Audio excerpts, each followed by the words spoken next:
Russia's locked room mystery. It's Russia, 1990. The police are called to investigate a mysterious death in a bad spot of town. A man was found slumped in an elevator, very much dead with 2 holes in his neck. The coroner discovers the man died in state of shock, and he's lost a lot of blood. However, to everyone's surprise, there's no bloodstains, no fingerprints, and no signs of forced entry. Things take another bizarre turn when, 1 month later, a teenage girl is found dead in the same elevator with 2 identical puncture wounds in her throat, minus a liter or 2 of blood. People are starting to think there's a vampire on the loose. What other explanation makes sense? The police are getting desperate, so they stake out the apartment, posting a detective and a sergeant inside the elevator. The men ride the lift up and down for hours and hours, which turn into days and days.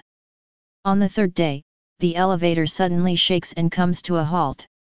The power dies, plunging the men into darkness, which isn't good news since the sergeant suffers from a mild case of claustrophobia. The 2 pull out their flashlights, and it's then they hear the click, click, click on the elevator roof. As their heart rates spike, they realize something big, something alive is up there, crawling around, and it's then they see the hole in the roof where a panel has fallen away. The detective shines his light toward the gap and has to fight back sheer terror as he sees a small, hairy head the size of a fist, covered in 8 shiny eyes. The sergeant isn't quite as calm. Not only does he have claustrophobia, he's also deathly afraid of spiders. He panics and drops his flashlight, and suddenly the 3-foot-long beast springs into the elevator and lands on the sergeant's face, where it proceeds to sink its jaws into his cheek and suck out blood. The detective is paralyzed for a moment, but then he draws his gun and fires, shooting off one of the spider's hairy legs.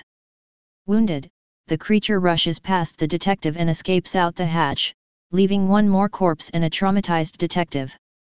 Could this be the answer to many locked room mysteries? Stay paranoid, my friends.